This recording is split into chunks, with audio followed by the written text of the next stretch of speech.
Երեմ Պողոսյան, Իզմիրլյան բժշկական կենտրոնի օրթոպեդ վնասվածքաբան։ Կրթություն 2008-ից 2016 թվականներին սովորել է Երևանի պետական բժշկական համալսարանի ընդհանուր բժշկության ֆակուլտետում բուժական գործ մասնագիտացմամբ։ 2016-ից 2019 թվականներին սովորել է Երևանի պետական բժշկական համալսարանի ընդհանուր բժշկության ֆակուլտետի կլինիկական օրդինատուրայում մասնագիտացումը վնասվածքաբան օրթոպեդ։ Մասնագիտական գործունեություն 2019 թվականից առ այսօր աշխատում է Իզմիրլյան բժշկական կենտրոնում որպես բժիշկ վնասվածքաբան։ Վերապատրաստում 2021-ից 2024 թվականներից մասնակցել է տարբեր դասընթացների վերապատրաստման ծրագրերի ինչպես արտերկրում, այդպես էլ Հայաստանում։ Որոնք են ոտնաթաթի առաջային հատվածի հաճախ հանդիպող օրթոպեդիկ ախտահարումները։ Առաջային հատվածի օրթոպեդիկ ախտահարումներից են ամենատարածվածը կոճերը, նույնիկը հալուքս վալգուսը,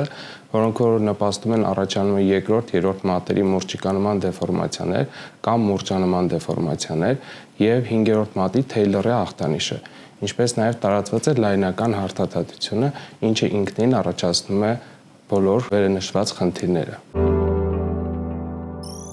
Ինչից է առաջանում հալյուքս վալգուսը։ Հալուքս վալգուսի առաջացման պատճառներից է ժառանգական ֆակտորը,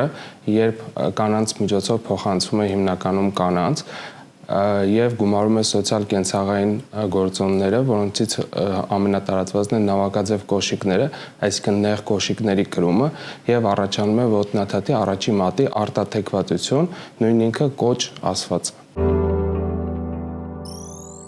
Հնարավոր է հալյուքս վալգուսը բուժել կոնսերվատիվ եղանակով։ Ցավոք սրտի կոնսերվատիվ բուժման եղանակով հնարավոր չէ արմատական լուծում տալ հալյուքս վալգուսին, միայն հնարավոր է կատարել վիրահատական միջամտություն, սակայն կոնսերվատիվ մեթոդներով հնարավորություն ունենք վերականգնել բիոմեխանիկան ոտնաթաթի, ինչը կթեթևացնի եւ կմեղմացնի ցավերը։ Վիրահատական շտկումից հետո հնարավոր է վարել ակտիվ կյանք եւ զբաղվել սպորտով։ Վերահատությունից 6 շաբաթ անց ունենում ենք արդեն առաջնային ոսկրային մազոլները, այսինքն սկսում է ոսկրը կպնել, իսկ 6 ամիս անց արդեն լիարժեք երբ ունենում ենք ոսկրային սերտաճում, կարող ենք զբաղվել սպորտով եւ վարել ակտիվ կենսակերպ։ Կարող է կրկնվել դեֆորմացիան վիրահատական միջամտությունից հետո եւ ինչպես պետք է վարվի բուժառուն կրկնակի դեֆորմացիան կանխելու համար։ Ներկայիս բժշկությունը թույլ է տալիս խուսափել, այսինքն մինիմալի հասցնել վիրահատական միջամտությունից հետո առաջացող կրկնումները, ինչը շատ տարածված է ժողովրդի մեջ, եւ մարդիկ խուսափում են վիրահատությունից հենց այդ պատճառով, որովհետեւ կոճը կրկնվում է, ինչպես իրենք են ասում, սակայն ներկայիս վիրահատական միջամտությունները թույլ են տալիս մինիմալի հասցնել այդ կրկնումները եւ շատ կարեւոր է ուշադրություն դարձնել վիրահատությունից հետո վերականգնողական փուլում բժշկի ցուցումներին հետևելը։ Բուժառուները պետք է կրեն հետվիրահատական կոշիկներ 6 շաբաթ ժամկետով, այնուհետև կարող են անցնել սովորական կոշիկների կրման, ինչը թույլ է տալիս, որպեսզի հնարավորինս խուսափել հետագա կրկնումներից։ Որն է վիրահատական միջամտությունների ժամանակ կիրառվող ժամանակակից մետաղական իմպլանտների դերը։ Ժամանակակից մետաղական իմպլանտները թույլ են տալիս կրկնակի կայունություն ապահովել ոսկրահատումների ժամանակ, այսինքն երբ ոսկրը հատվում է, որպեսզի առանցքը շտկվի, ունենում ենք հնարավորություն կրկնակի կայունության ապահովման ժամանակակից մետաղների օգնությամբ։ Հնարավոր է հարթաթաթությունը արմատապես վերացնել վիրահատական միջամտությամբ։ Այո, հնարավոր է, կատարվում են ճշգրիտ ոսկրահատումներ եւ կատարվում է ջրի տրանսպլանտացիաներ, ինչը թույլ է տալիս վերականգնել ոսկրային առանցքները եւ վերականգնել ոտնաթաթում կամարը,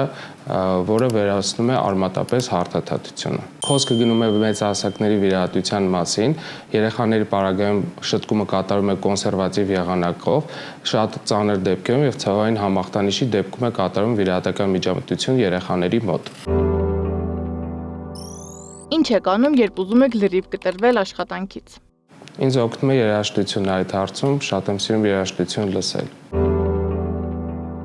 Երաժշտական ո՞ր ժանրն եք նախընտրում եւ արդյոք այն ազդում է ձեր տրամադրության վրա։ Հիմնականում ջազ եւ ռոք, ջազ սիրում եմ, երբ հանգստանում եմ, ռոք եւ պատրաստում եմ վիրահատական միջամտությունների։ Եթե բժիշկ չդառնայիք, ինչ մասնագիտություն կընտրեիք եւ ինչու։ Միանշանակ երաժիշտ, հենց երաժշտությունն է, որտեղ որ ես ինձ տեսնում եմ եւ լիարժեք կարողանում եմ հանգստանալ։ Ինչ է ձեզ համար հայրենիքը։ Դժվար եւ անսպասելի հարց էր, որովհետեւ հնարավոր չի մեկ բառով ասել։ Երևի թե նվիրվածություն տանը եւ այն հողին, որի վրա մենք կարողանում ենք հենց կառուցել հայրենիքը։